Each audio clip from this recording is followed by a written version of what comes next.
À Reykjavik seront remis le 10 décembre les European Film Awards, récompensant chaque année le meilleur du cinéma européen.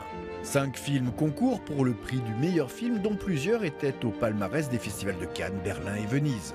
En avant-première, voici les prétendants.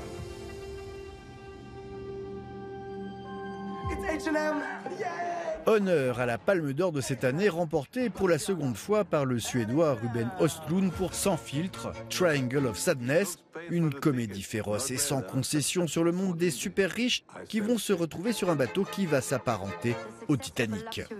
À Cannes, nous lui avions demandé ce qui le passionnait dans le cinéma européen. Ce que j'aime dans l'histoire du cinéma européen, c'est que l'on se soit toujours beaucoup concentré sur les questions de société et sur la manière de créer une société meilleure. Le cinéma a été un outil pour essayer d'améliorer les choses. Et pour moi, il n'y a rien de plus utile que de faire des films si je ne veux pas changer ou améliorer quelque chose. Donc c'est ça le cinéma européen. Le cinéma belge représente bien cette différence et nous envoie une nouvelle pépite avec le second film de Lucas Dont, Close, sur l'amitié contrariée de 2 jeunes adolescents que le regard des autres va éloigner l'un de l'autre. Un film d'une grande sensibilité qui pourrait séduire les jurys des European Film Awards.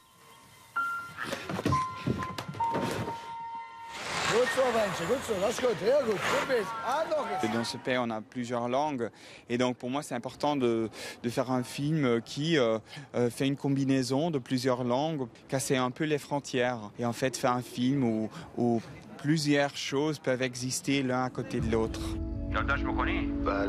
Les Nuits de Mashhad, Holly Spider nous emmène en Iran et est signé Ali Abbasi, exilé de son pays et désormais citoyen danois.